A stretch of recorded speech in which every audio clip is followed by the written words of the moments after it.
तो आपके अपने इस YouTube चैनल में आप सभी लोगों का स्वागत है। आप इस चैनल पे नए हो तो चैनल को सब्सक्राइब कर लें और बेल आइकन को प्रेस कर लें, जिससे जो 2021 में बोर्ड की परीक्षा आयोजित होने वाली है उसके संबंध में पल पल की जो अपडेट है उसकी जानकारी सबसे पहले आप तक पहुँचे।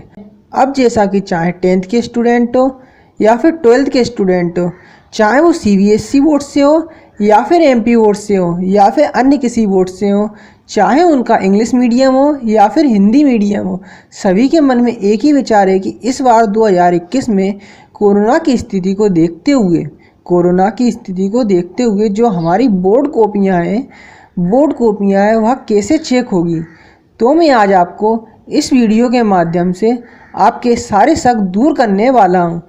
आप इस वीडियो को देख लेंगे तो 2021 में जो बोर्ड कॉपी की चेकिंग के संबंध में जो जानकारी है उसके बारे में आपको पूरी जानकारी मिल जाएगी और अन्य किसी वीडियो को देखने की आवश्यकता नहीं पड़ेगी, क्योंकि मैं इस वीडियो के माध्यम से जो 2021 में जो बोर्ड एग्ज़ाम की कॉपियां हैं वह किस ढंग से चेक होगी और किस तरह से चेक होगी उसके बारे में आपको सही और सटीक जानकारी दूंगा।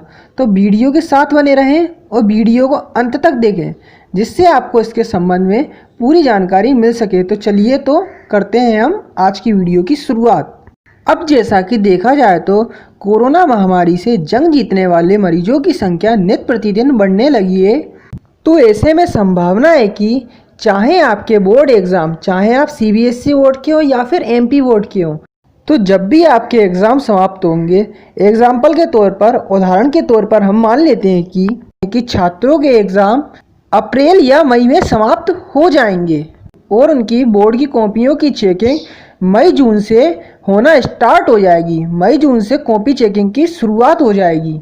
तो देखा जाए तो कोरोना महामारी का मूल्यांकन पर कोई प्रभाव नहीं पड़ेगा।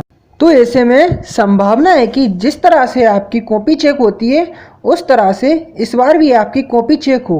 पर ऐसा भी नहीं है कि आपकी कॉपियों पर ध्यान ना दें। आपने जो कॉपी में लिखा होगा उस पर जो एग्जामिनर होगा प्रत्येक प्रश्न पर बिल्कुल ध्यान देगा और उस हिसाब से आपको नंबर देगा। फिर सभी नंबरों को काउंट करके वह कॉपी के फ्रंट पेज पर चढ़ा देगा। अब बात कर लेते हैं जिन छात्रों ने कुछ लिखा ही नहीं हो कॉपी में, उन्होंने बना कर केवल कॉपी में लिख दिया हो, उन्होंने केवल मात्र बना के उस प्रश्न से संबंधित लिख दिया हो। तो ऐसे में क्या होगा, जो एग्जामिनर होगा आपको पूरे मार्क्स देगा। ऐसा नहीं है कि जो एग्जामिनर है उसमें आपको कम मार्क्स दे, परंतु जो प्रश्न का उत्तर है वह उसी से मिलता जुलता होना चाहिए, चाहे आपने मन से लिखा हो। अब बात कर लेते हैं उन छात्रों की जिन्हें कुछ आ ही नहीं रहा हो। उन्होंने कॉपी में लिखा तो है परंतु अपने मन से कुछ भी बना कर लिख दिया है और बीच में गाने अथवा शायरी का प्रयोग कर दिया है, तो उनको प्रश्न का एक भी मार्क्स नहीं दिया जाएगा। अब बात कर लेते हैं ठीक हम उन छात्रों की जो कॉपी के बीच नोट आदि रख देते हैं। तो ऐसे में क्या होगा, उन छात्रों को इसके कई दुष्परिणाम भी झेलना पड़ सकते हैं। तो छात्रों को ऐसी कुछ गलती नहीं करना है। अपनी मेहनत और लगन से परीक्षा में हर एक प्रश्न के उत्तर को लिखना है और अपना 100% देते हुए परीक्षा करनी है। तो अब मैं छात्रों को एग्ज़ाम कॉपी में लिखने का तरीका बताने जा रहा हूँ।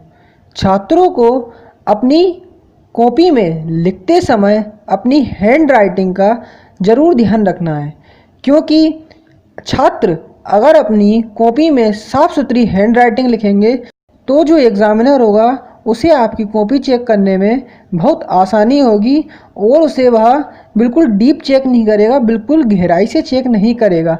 अगर ठीक आप साफ और स्वच्छ हैंड राइटिंग नहीं लिखते हैं तो ऐसे में क्या होगा, आपने प्रश्न का उत्तर तो लिखा होगा, बिल्कुल सही लिखा होगा, ये मैं मानता हूँ, पर आपकी राइटिंग साफ़ सुथरी ना होने के कारण वह उसे डीप चेक करेगा, बिल्कुल गहराई से चेक करेगा, क्योंकि आपने प्रश्न के जो शब्द लिखे होंगे वो ठीक ढंग से नहीं लिखे होंगे, उसे समझ में नहीं आएगा तो वह उसे बिल्कुल ढंग से देखेगा। और ऐसे में संभावना होगी कि आपके कहीं ना कहीं प्रश्न के उत्तर में मार्क्स कट जाएं। तो आपको ऐसे में ध्यान रखना है कि अपनी कॉपी में साफ सुथरे शब्द अवश्य ही लिखना है। और इसके साथ साथ आप हर एक प्रश्न को अपनी कॉपी में ना उतार कर केवल एक बॉक्स टाइप का बनाएंगे। उस बॉक्स में लिखेंगे प्रश्न क्रमांक 1 का उत्तर, फिर जाके आप उसका उत्तर लिखेंगे, पूरा प्रश्न नहीं उतारेंगे।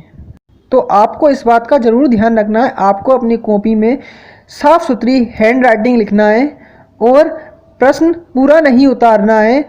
केवल मात्र आपको प्रश्न लिखते समय केवल एक बॉक्स बनाना है, उसमें केवल यह लिखना है प्रश्न क्रमांक 1 का उत्तर, या आप जो सा प्रश्न लिख रहे हैं उस प्रश्न का आप नंबर डाल देंगे, प्रश्न क्रमांक वो लिख के।